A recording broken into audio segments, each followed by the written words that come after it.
Hello, everyone, and welcome to the sixth and final session in American English Live Series 10. We're so excited that each of you are here with us today. My name is Kate, and I'll be with you along with my colleague behind the scenes, Amanda, who will be serving as moderator to help answer your questions and respond to your comments during today's session. Let's begin today with these wonderful comments from participants of the last session. So we have Elvira in the Philippines who said, I gained a lot of insight in relation to delivering training to my students and trainees. Thank you for this opportunity. Thanks for that great comment. And Hawaida in Egypt says, the session was helpful and informative. I'm going to use these strategies in my online classes. Thanks a lot. Thanks for that great comment. And finally, Sebastian in Romania says, I can now better differentiate the level of my students and adapt my teaching after watching this webinar. That's wonderful to hear. Thanks so much. So we love to see our teacher participants actively engaged in professional development. Please continue to share your photos, thoughts, and insights about our webinars by adding them to the comments or chat box or by emailing them to americanenglishwebinars@fhi360.org. We may feature one of your comments or photos during our next series, which begins May 5th. So today is our final session in American English Live Teacher Development Series 10. Throughout the series, we explored sessions related to the theme of making the transition to online or hybrid classrooms. We hope you've been able to use the practical ideas we share. Have you had a favorite session during the series? Let us know in the chat box. And here's what to expect today. Each session is about 60 minutes long, and during this series, we've been focusing on strategies for online or hybrid teaching. The presenter will present the material, and I, as your host, will ask questions and make comments too, but we really hope to hear from you, our audience, so that we can address your ideas and experiences. Please do share your thoughts using the comments feature or chat box. Our presenters may suggest options for materials or tools during today's session.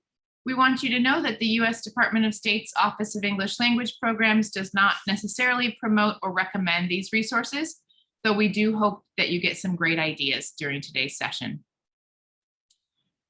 When our webinar comes to a close in about an hour, you will have an opportunity to receive a digital badge for your participation. At the end of the session, we'll share a link in the comments and at the top of this post. Click on that link and complete a short quiz about today's session. You must answer 2 out of 3 multiple choice questions correctly. And once you've done so, you should expect to receive your badge via email within about a week. All right, so American English Live Teacher Development Series 11 begins on May 5th. We'll focus on the themes of classroom management for in-person, online, or hybrid courses, and innovative approaches to teaching grammar during these 6 webinars for English language educators around the world. Registration is not required, but if you'd like to receive Series 11 updates and reminders in your email inbox, please complete this form shared in the comments or chat box. And now for today's session, effective assessment practices for synchronous and asynchronous learning in an online environment. In this webinar, we will review guidelines and effective practices for creating online assessments. We'll discuss challenges and solutions to adapting existing face-to-face assessments for the online classroom, as well as ways to create new online assessments. We'll discuss ways to adapt these classroom practices for online learning settings, and we'll explore useful tools and resources to help with the transition from face-to-face to online assessments in order to engage and motivate students to learn English. And now we're pleased to introduce our presenter, Kendra Staley. Kendra has 15 years of experience teaching, developing materials and curricula, and conducting teacher trainings in the English as a second language or English as a foreign language field. She currently works as a coach in the English-speaking nation coaches program with American councils in Samarkand, Uzbekistan. Previously, Kendra taught in the US, Guatemala, China, Indonesia, Colombia, and Turkmenistan. She has served as a US Department of State English Language Fellow and Specialist. Kendra earned a master's in TESOL from the University of Washington, Seattle, and a bachelor's in English literature from Kansas State University. Her teaching and research interests include teacher training, curriculum development, intercultural communications, and using social media in language acquisition. Welcome, Kendra. It's so great to have you here with us today. Thank you, Kate, for the introduction. Welcome, everyone. I am Kendra, and I'm speaking with you today from the beautiful and historic city of Samarkand, Uzbekistan. I'm excited to have all of you join me today for this professional development workshop about assessment practices for synchronous and asynchronous learning in an online environment. Well, actually, I don't really think assessment is a particularly exciting topic, but it is an essential component of teaching. In fact, grading is my least favorite part of teaching, and maybe all of you feel the same way that I do. However, today I'll hopefully give you some ideas on how to assess your students in an online teaching environment, because we know assessment is important and necessary. So let's look over what we'll cover today. First, we'll talk about our introduction to assessment in the online classroom. Then we'll look at guidelines for adapting assessment practices. Next, practical applications for formative assessment, and then practical applications for summative assessment. And finally, we'll summarize the important points. All right, so first, we'll discuss assessment in general and assessment more specifically for the online classroom. I'd like to hear from you. What is the purpose of assessment? Yeah, what do you think, everybody? Let us know in the comments or the chat. What is the purpose of assessment? How would you define the purpose of assessment?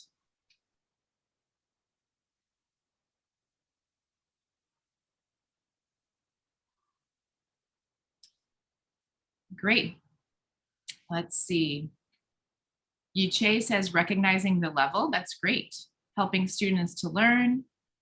Mia says to check the learning effect. That's great. To see how much learning has occurred. To check how students are doing and make necessary adjustments. And to examine learning and promote learning from C. Chen. So those are really great responses, everybody. Thank you for sharing. Yeah, exactly. It's to see what our students have learned, right? What we need to continue teaching them, or maybe teaching them in a different way, right? Good. All right, and then I have another question for you. Now, who can tell us what are the main types of assessment that you've heard of? Yeah, what are maybe some categories of assessments or types of assessments that you've heard of? What would you say? So we're seeing lots of other great purposes as well for assessment. Those are all great. And let's see, what types? So good.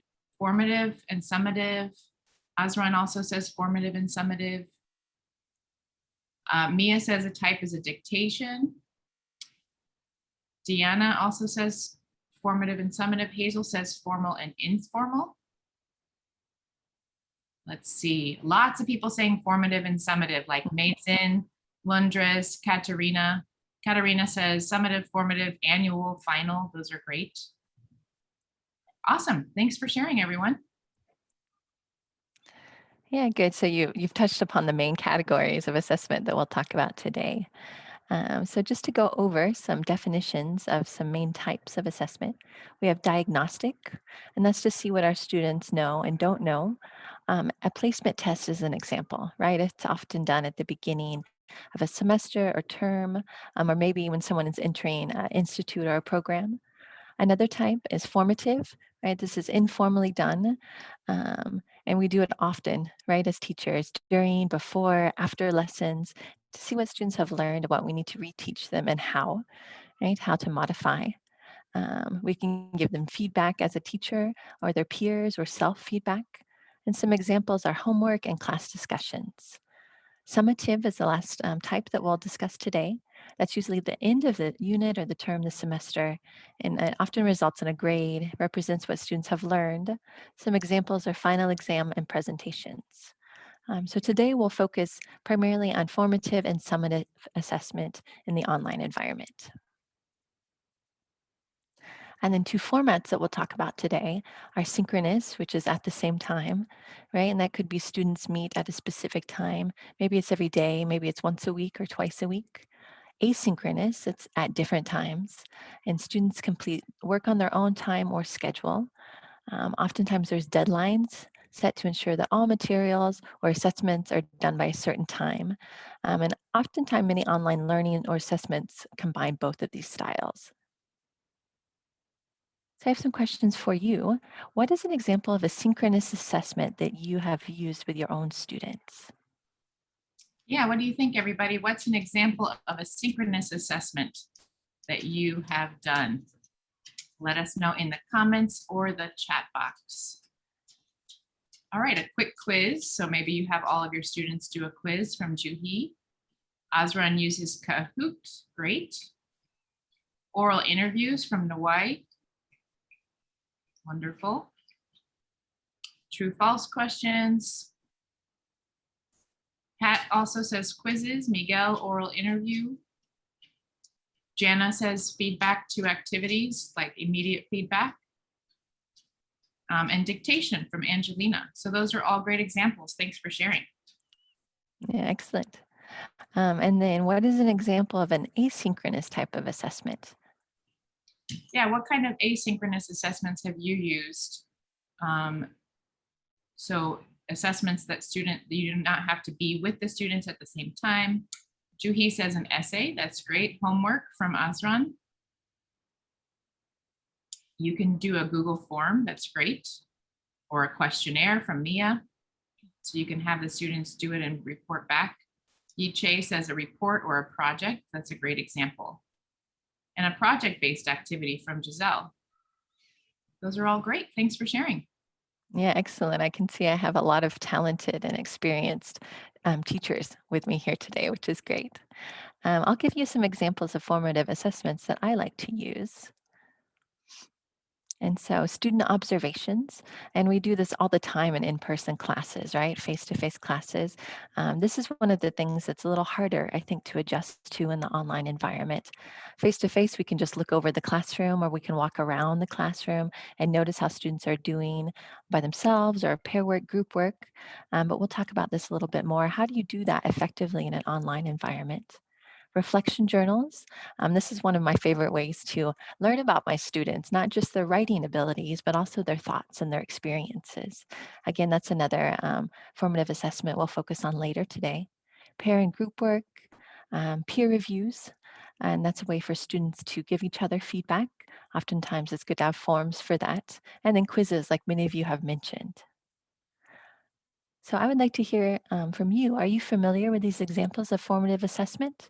And are there any that you regularly use? Great, yeah. Kendra shared student observations, journals, pair and group work, peer reviews, and quizzes as examples of formative assessments. Are any of those ones that you like to use a lot or that you're more familiar with? So let's see, Hazel says quizzes, Mia says she's used reflection journals. Quiz or pair work, those are great from Irene. Layla says she uses reflection. Donita says, yes, ma'am, I am familiar with those examples.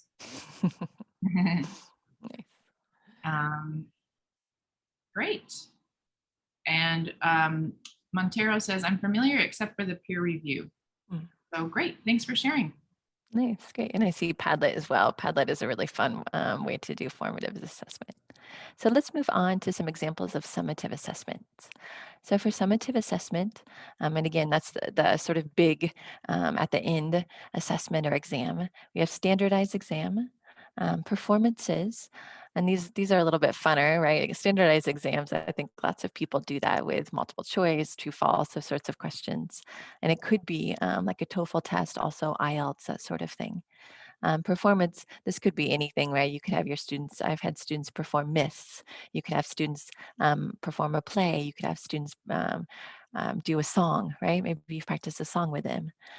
Presentations, like what we're doing now, right? They can create a PowerPoint, a Prezi, something like that. Essays, it could be multi-draft. I'm always a fan of revision, not necessarily grading the revisions, of course, but I think for writing, it's important to revise, right? We all improve. And then final projects. And again, where you have many steps, right? Many formative steps that end with a final project where they actually earn the grade. So now I'd like to hear from you and your opinion about these two types of assessments. Specifically, how do formative assessments influence summative assessments in your classes? Yeah, great question. So how do formative assessments influence summative assessments? That's a really good question. How do they connect to each other, and maybe influence or inform the type of summative assessments that you give? What do you think?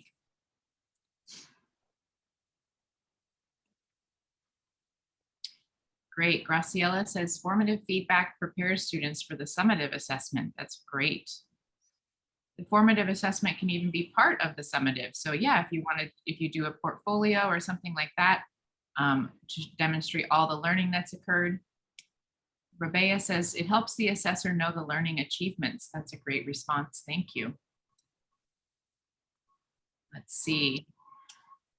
I want to try to grab one from Facebook. Let's see. It's a follow-up for the process, which is in the process of learning. So the summative is sort of a follow-up to all the processes that you did using formative assessments. That's a great response. Thanks, everybody. Yeah. Yeah, excellent points. And I always feel like when I give a summative assessment, hopefully I'm not surprised by how the students do, right? Because I've done so many formative check-ins with them throughout the whole process. And so most of the formative and summative assessment examples that I gave today, or that you have given, can be done synchronously and asynchronously in the online classroom, depending on your needs or connectivity. I know people made comments in the Facebook page, the announcements, talking about how much of a issue connectivity could be. So later I'll give examples of some assessments you can do, even if you don't have great connectivity, because I know that's an issue everywhere.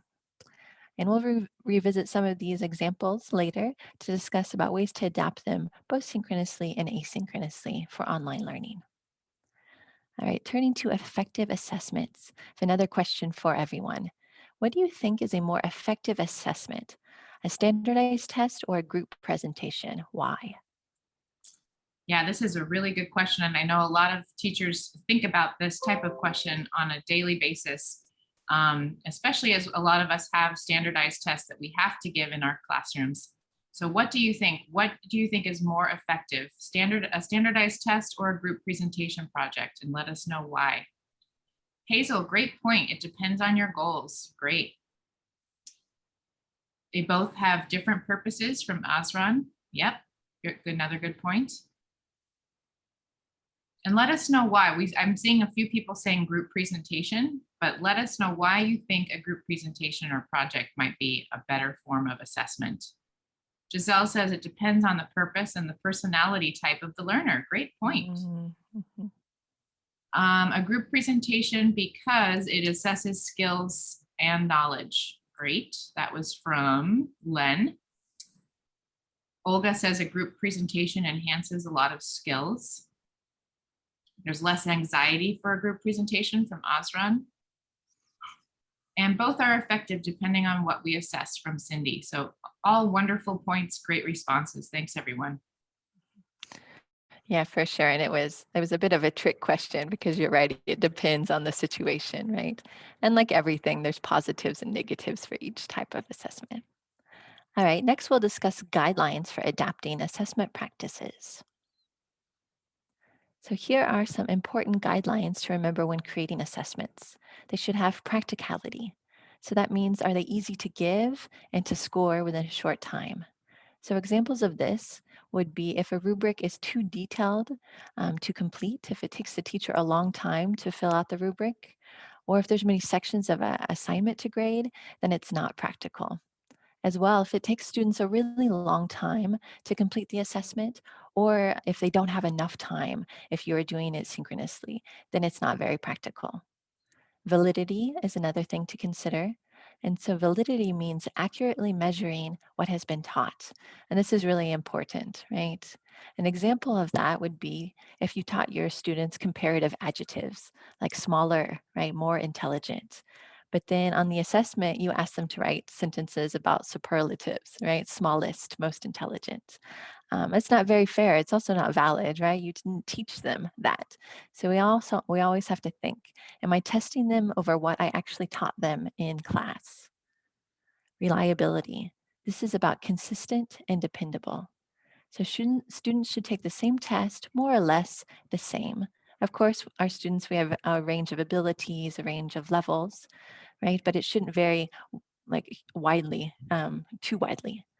As well, different teachers should be able to grade the assessment the same.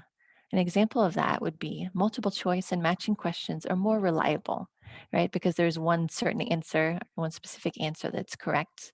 Things like presentations or essays, they are not quite as reliable. They're more subjective, right? And a way to deal with that subjectivity is to use clear rubrics so that all teachers are hopefully grading the same. Another thing to consider is authenticity. And so that means is the task real and applicable, connected to authentic language usage. So an example of that would be if you gave your students an activity where they had to identify the different verb tenses in a paragraph. They had to tell you if it's simple or past or present or progressive. And that could be useful, right, to have them label and identify, but is that really authentic, right? No one does that in their day-to-day life. Um, what you could do instead is you could ask your students, write a sentence about what you did last year. And then number two, write a sentence about what you will do next year. Number three, right? Write a sentence about what you do every day. And so you're having the students practice those different tenses, but you're not asking them to label and identify. So again, just considering the authenticity of a task. Then washback. And so this is about influencing our teaching and our students' learning. So this has some connection or similarities to formative assessment, right? So this could be about teaching to the test versus teaching communicative language skills.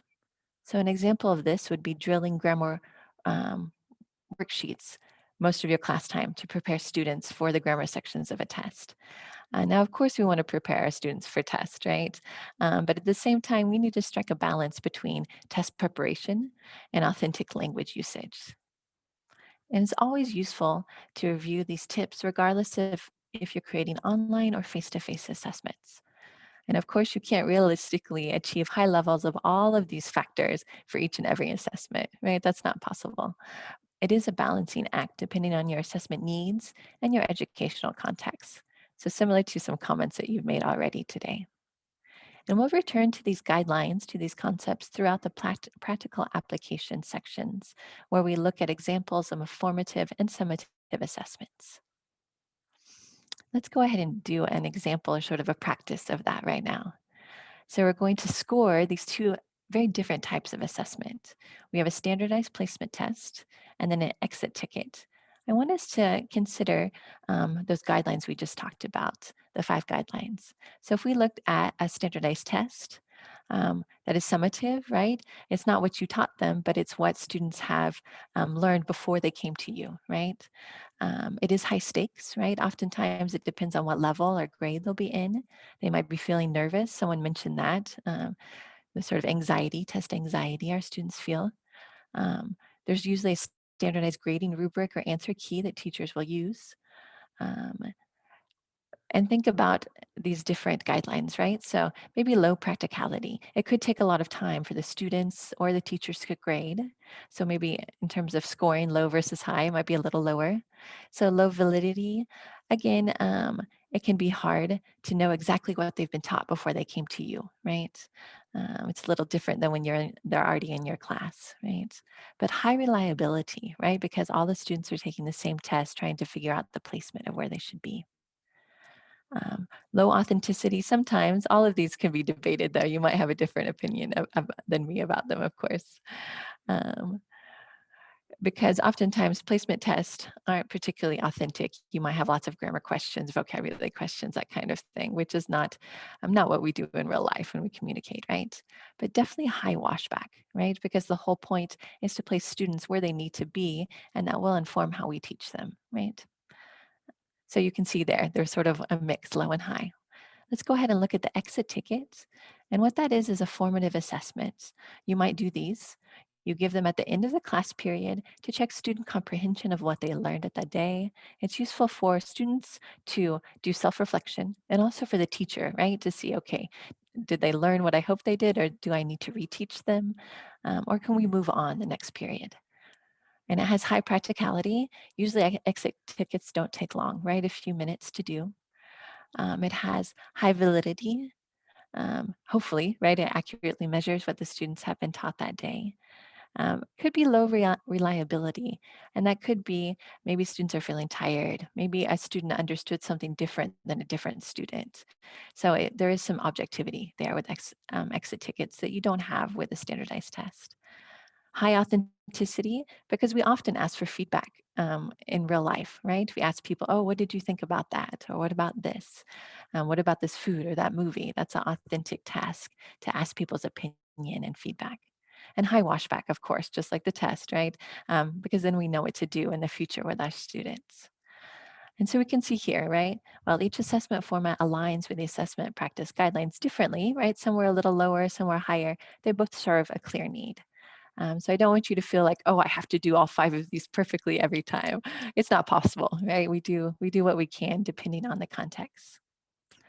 All right, so let's look at differences in assessments between face-to-face and online learning. So we've looked at differences between formative and summative assessments, and along with examples of both. So let's consider face-to-face versus online learning. And I have a question for you. What are some of the differences between face-to-face and online assessments? Yeah, what do you think, everybody? I saw a lot of comments about how people love using exit tickets, so that's great. And then, yeah, what do you think? What are the differences between face-to-face and online assessment? What have you noticed in your teaching? The students' reaction to it from Nandini. In face-to-face, you can give direct feedback.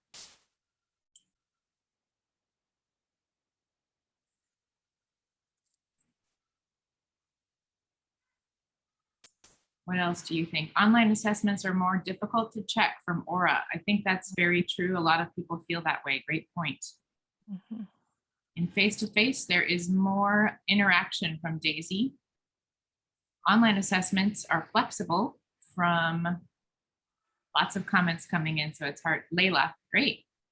Online is more formal from Angelina.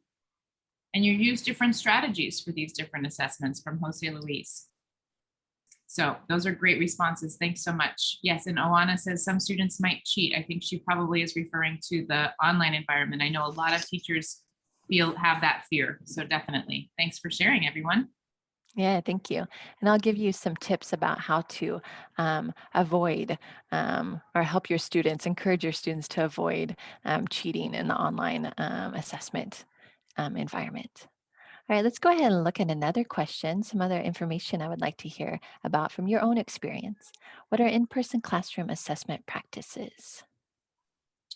Yeah, so when you're able to be in person with your students, what are some classroom assessment practices that you're able to incorporate into your teaching and assessing?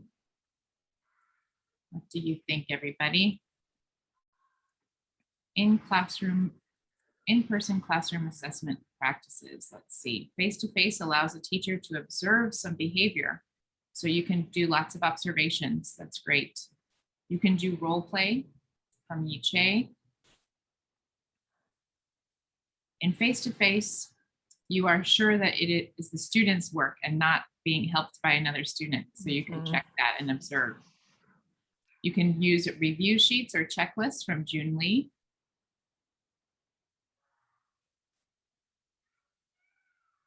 You can do oral presentations. You can give direct feedback. You can read the text out loud for the students. That's a great practice. And you can do cooperative learning groups from Gina. So those are great. Thanks for sharing, everybody. Yeah, thank you.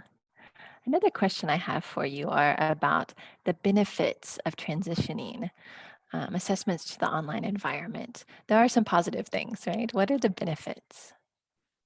Yeah, so we talked about our in-person practices, but what are some benefits of the online, um, of assessing in the online classroom? What do you think? Or maybe what you have done? Hazel says you can do some dynamic activities. That's great. So things that students really enjoy. A lot of our students really like to use apps, use their phones, use their tablets or computers. They can record their voice. Great, from Hugh Young. Eco-friendly, that's a great point. Yeah, we don't Mhm. have to go anywhere. We don't have to use paper. All the results can be recorded in a Google Sheet or another type of online form. Less stress for some students. Yeah, I think that's true from Gil. And students get used to different ways of assessing, which is great from Robert. And we're able to make our students more independent. That is from Jennifer. Great. And you don't have to bring tons of paper home. That's from Len. Yeah. Good point. All right. Yeah. Thanks for sharing, everyone. Yeah, I love the eco-friendly one. That is something that we might not think about, right? Is saving paper, right? Or the gas for transportation and all of that. Nice. All right, now let's focus on the challenges. So, what are the challenges of transitioning assessments to the online classroom? What have you found for yourself, for your students? Yeah. So we talked about some benefits, but what are some challenges of transitioning assessments to the online classroom? Again, cheating problems. Let's see. Lack of media literacy from students. That's a great point. Eye strain. Yep. Internet issues. Definitely. Some students are not too tech savvy. Good point. Lack of availability of resources from Priyanka. It sometimes might take a little bit longer to set up or to assess. And maybe lack of interaction, especially if students don't have their cameras on. Good point. All right, thanks everybody. Hmm. Nice, and I see screen fatigue. That's also really that's a very valid point for sure. Okay, so I would like to summarize some of my own ideas about these questions that I just asked you. I got some really great responses from everyone. So first, I would like to just review with you assessments in face-to-face learning.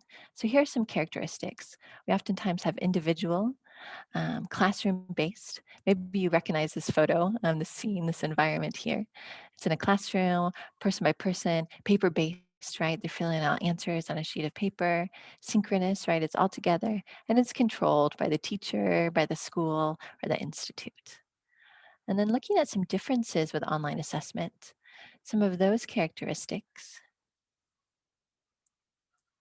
um, are unlimited access to information at any time. And some of these you might think they're positive or negative, right? Depending on your experience, on the situation, possibly even the day, right? Maybe it's good to have a lot of access to information. Maybe it's overwhelming, right? There's an easy and instant connection to peers and information and teachers. Again, it's great because your students can work together and they can contact you whenever, but maybe sometimes you would like to have some privacy or to be left alone, right? That can be overwhelming. There is an increased likelihood of plagiarism. People have talked about that already, increased chance of cheating.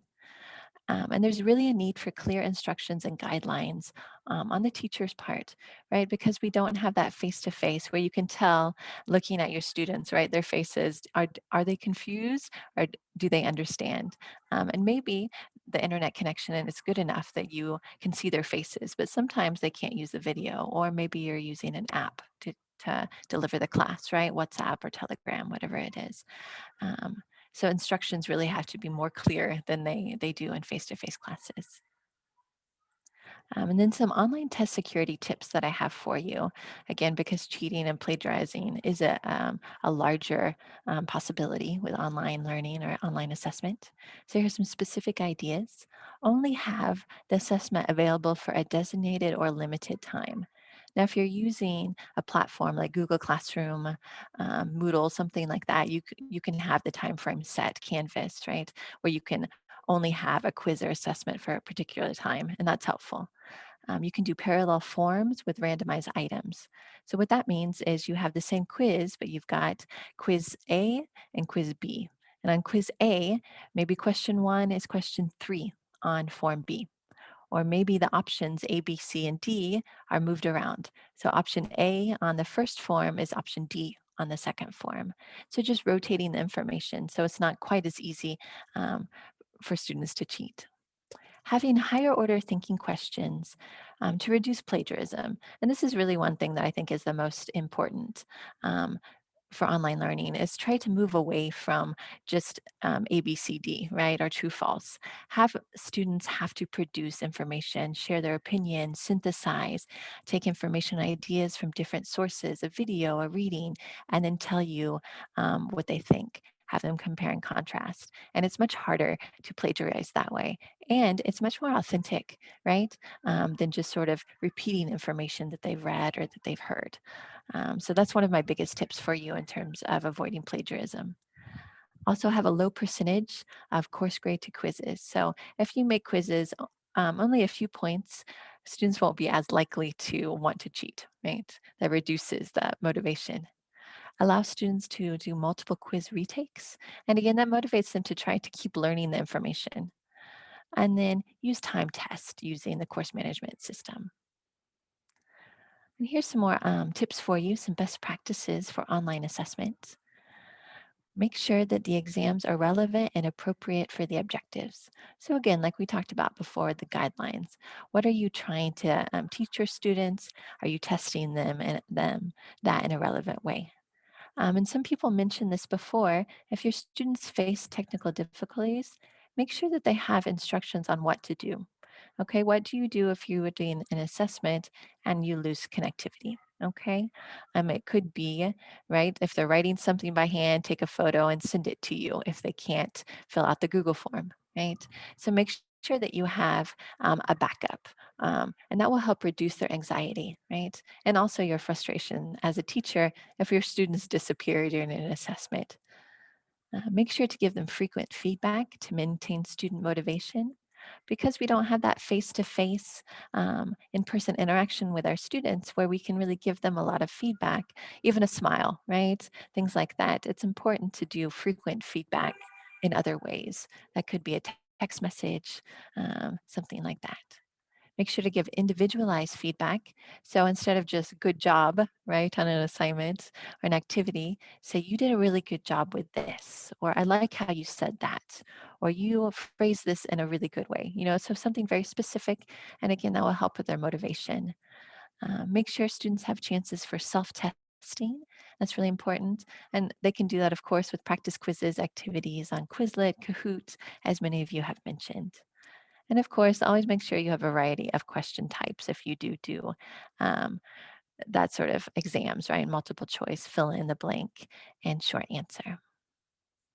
So I would like to hear from you before I share some of my ideas. I'd like to hear from you first. What apps, tools, and websites have you used for online assessments? Yeah, great question. I know we've all had a lot more experience with different apps or tools. Miguel says, what I like about Moodle is that you can randomize your questions and answers. That's great. It's a great tip. So Moodle sounds good. Socrative is something Nala uses. Nearpod from Osron. Padlet, Google Classroom, and Google Forms. Sonia says Google Forms.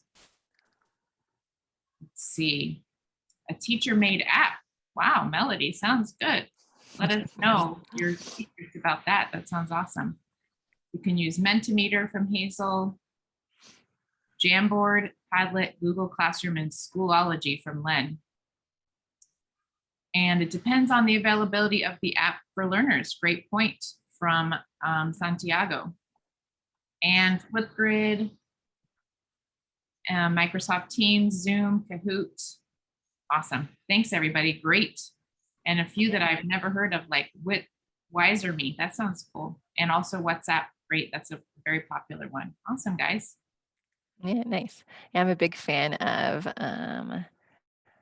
oh no, I'm forgetting right now. Flipgrid and then Jamboard. The Jamboard is really fun. I like the little kind of sticky note kind of color thing for brainstorming, right, and group work. Those are great. All right, everybody. So next we're going to examine 2 practical applications for formative assessments. Um, and you all have given me really great ideas of different websites and apps. And I don't think that there is a perfect app, right, or perfect website that's going to make assessment easy for you and your students, and everything is going to be wonderful and fine, right? Just like there's not the perfect textbook, right? We know that as teachers. We have to adapt. We have to decide what's best for our students, our context. So I'm going to give you some assignments or assessments that you could do with your students and talk about different ways that you could do that with them, depending on the age of your students, depending on the connectivity that you and your students have. Because people, you already know a lot about these different apps, right? You know about them. So I'm not going to focus on a lot of different apps, but more the sort of activities that you could do for assessments. All right, so the first one I'm going to talk about is reflection journals. Benefits, we can grasp students' understanding of textual or audio input. We can encourage critical thinking. Again, that's really important. And it's a real life skill, right? It's a 21st century skill. Can connect material to students' lives. We know how important that is as teachers. If students don't care about the material, then they don't want to focus on it. They don't want to learn. And we're like that as well, right? Everyone's like that. And then to learn about our students as people. And again, this is one of my favorite ways to really learn about my students is through reflection journals. And so some different ways that you can do that. I'll list some steps for you. So the first step, you want to provide visual, auditory, or written input. And again, this is up to you as the teacher. It depends on what you're covering with your students, the theme or the topic. Visual could be a photo, right, of a bird, an animal if you're working with children, right? It could be a landscape, maybe the mountains. Could be auditory. So maybe there's a link to a radio station or there's a podcast that you want them to listen to. Or it could be a YouTube or TED Talks, right? Or maybe written input, maybe an article, a blog, something like that. So you provide the input. And then the second step, you want to give them a prompt or the question, right, to reflect on. And there's different ways that they can submit the reflections. So they can take a photo of a handwritten response, right? Maybe you have students that don't have great internet connectivity most of the time. And so even trying to use a Google Doc wouldn't work for them, but they have paper and pencil, right? Let them write it out and take a photo and send it to you. That doesn't take nearly as much data, right? Um, or for someone who's not very good with technology, right? Maybe they're scared to use technology or it takes them a really long time to use technology. You can do a visual or audio recording of spoken response. So people have mentioned some different audio recordings that you can do, Flipgrid, right? You can do Zoom. There's many different apps you can use. And this is really nice for students who feel more comfortable speaking. And if you have students with special needs, right, and they're not very good at writing, they might prefer to speak or vice versa, right? You can do text message. Maybe the only way you're able to work with your students is through text message. That's also a possibility. A typed response, right? Maybe they can do Google Docs and submit it to you with a link that way. And then you can give them peer or teacher feedback.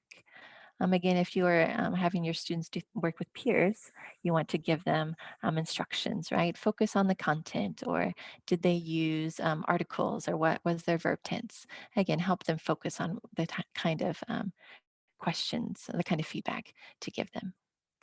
All right, let's go back to those guidelines that we talked about earlier, right? We had our 5 things that we were thinking about. So how do reflection journals meet the guidelines shared earlier, right? Just to remind you of those guidelines, we were talking about, let's see if people can get to it faster than me in the chat box. We've got practicality, validity, reliability, authenticity, and washback. So how do reflection journals meet those guidelines? Great. Yeah. What do you think about the guidelines that we reviewed for assessments earlier? How do reflective journals meet those guidelines? So Aura says they're authentic. Great, because you're asking students to share their ideas and thoughts. They help with higher order thinking skills. Great.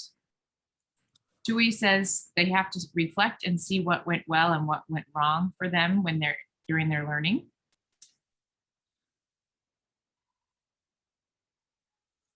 Let's see, they're very valid and promote higher order thinking skills. Great, they include all of them.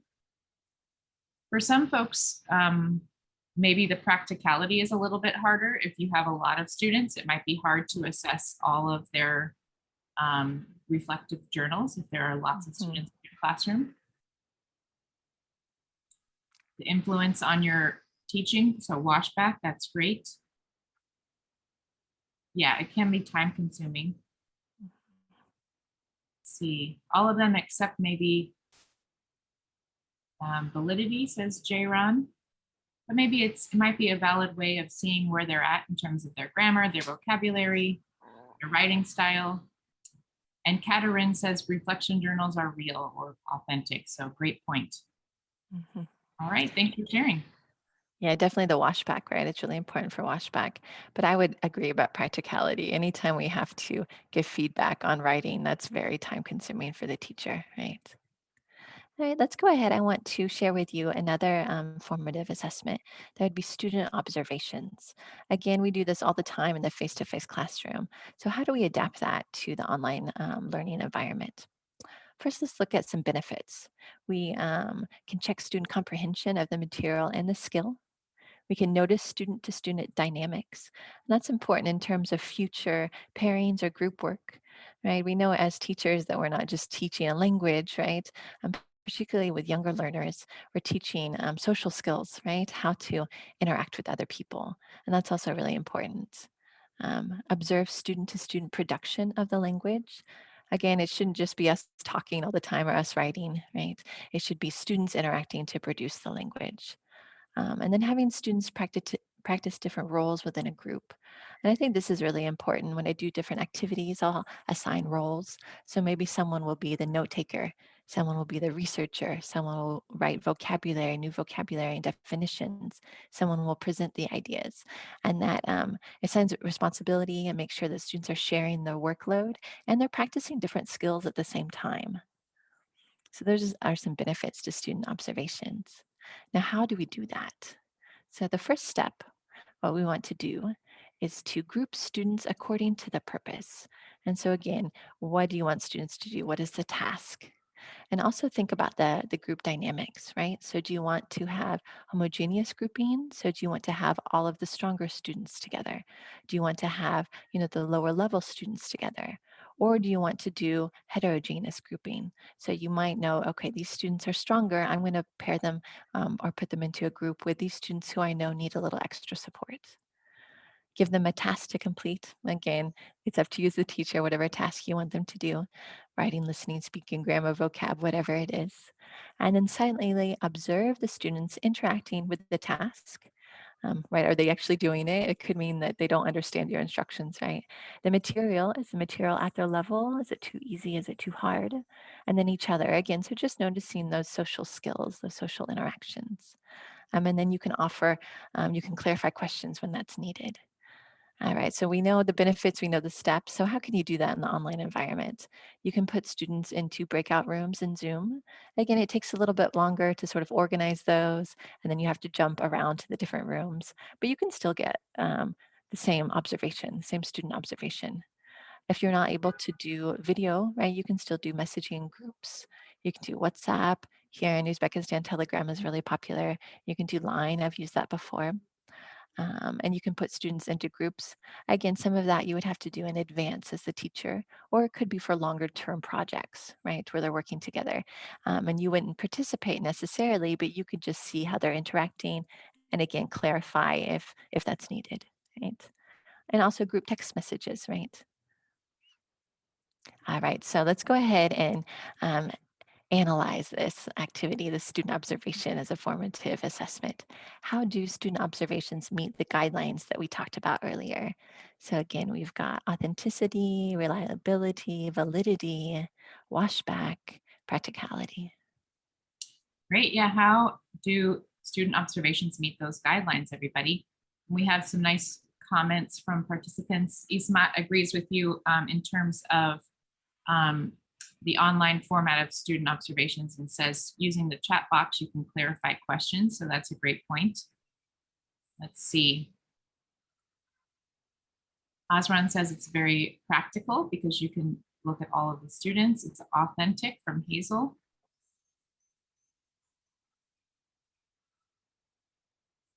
Practical and authentic, a lot of people are saying, like Tui, who else? Yura. Carlos says it's very practical. It has great washback and practicality from Pat.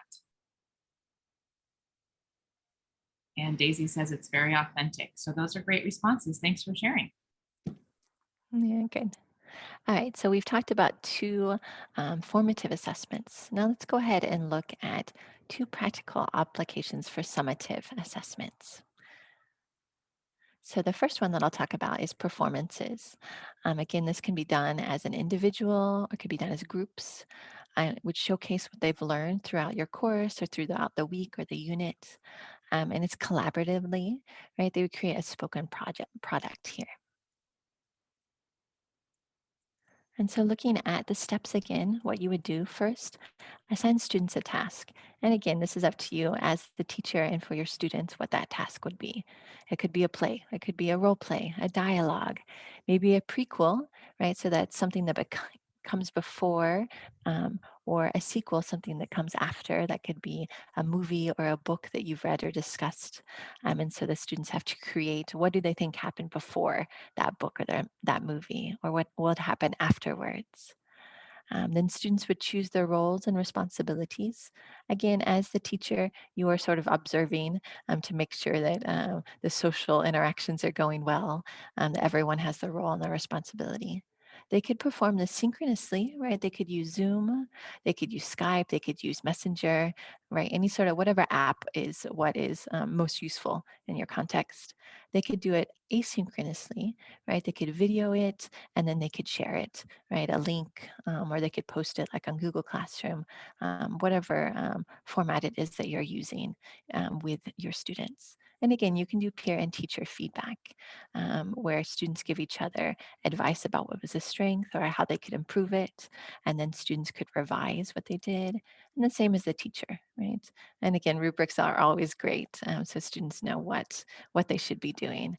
And the nice thing about performances is it's collaborative and it's creative. And this is really a chance to let your students shine, and we get to see who they are as people, right? All right, so again, let's go ahead and look at those guidelines that we talked about earlier. How do performances meet the guidelines that were shared earlier? Yeah, what do you think? How do performances meet the guidelines? And maybe you can share also in your comments, you can let us know why you think something is authentic or practical or reliable or whatever you'd like. We'd love to see those responses. Hazel, yeah, loves doing the prequel during the face-to-face, but she hasn't done it in online. Yeah, maybe try giving it a try. Yeah, I think you brought up a great point, Kendra, about the seeing our students as people. And a lot of people are saying authentic. I think that's a really good point. You see your students' true personalities come out, which is kind of great.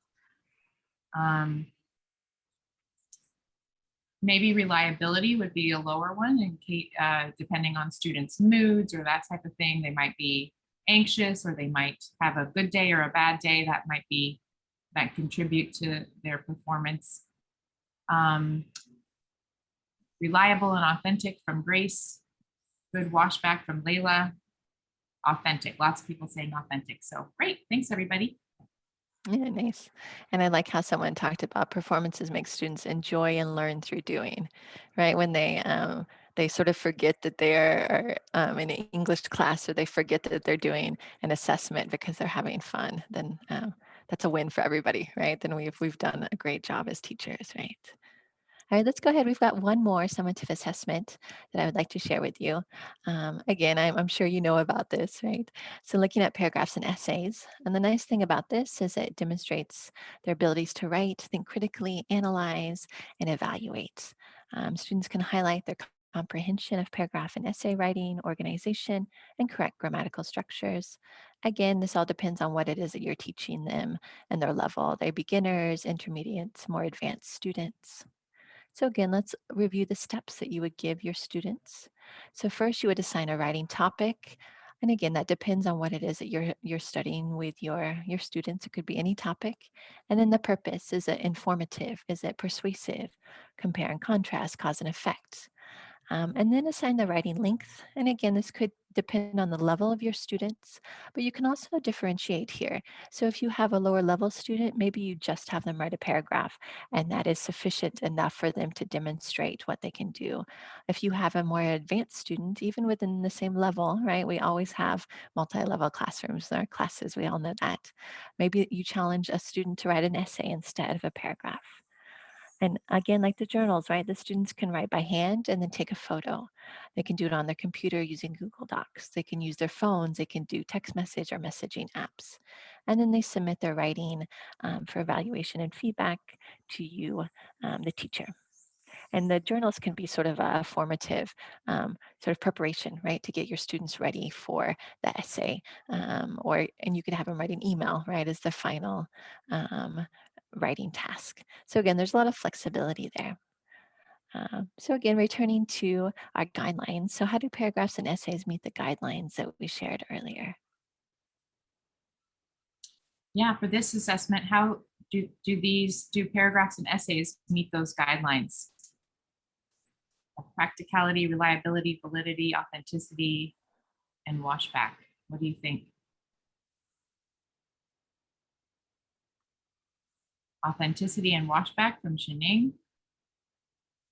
Roger has a question. Do you usually use checklists for these two types of assessments, the observations and the essays?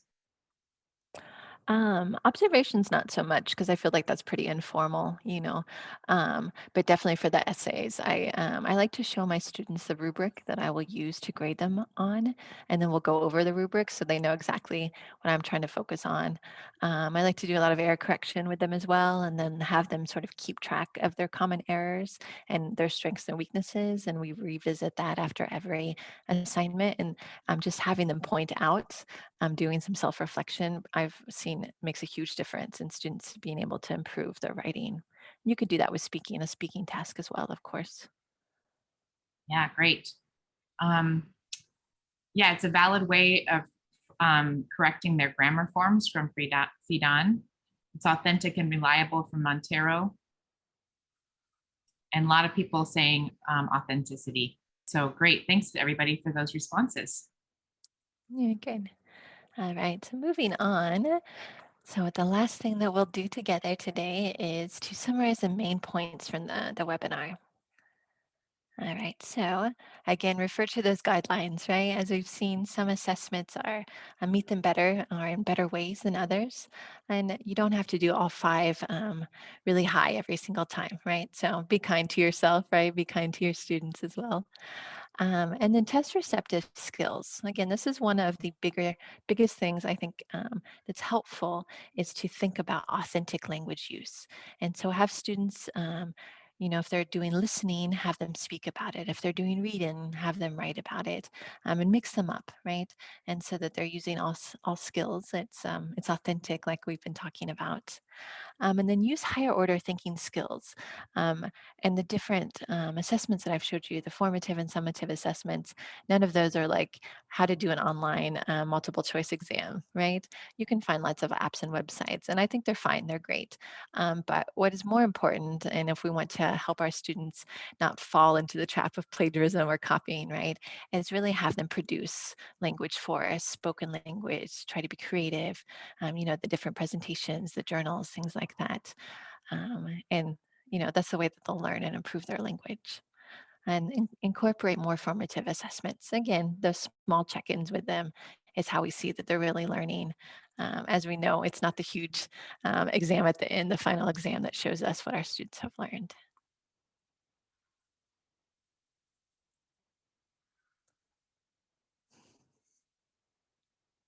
Those are my references. All right. Well, thank you so much, Kendra. That was a wonderful presentation. We're seeing so many great comments in the chat box of appreciation and excitement for using some of these practical ideas in the online or in-person classroom. Like Cho Nang says, thanks for your sharing. We love the things you've shared with us. Practical and effective ideas to enhance both spoken and writing skills. Thank you, Kendra from Parazat. Great talk from Gianna. Thanks for today's webinar and sharing from Miak. So awesome. Thanks so much for all of those wonderful comments, everybody. And again, thank you so much, Kendra, for this wonderful presentation. Yeah, of course. It was so nice to interact with all of you.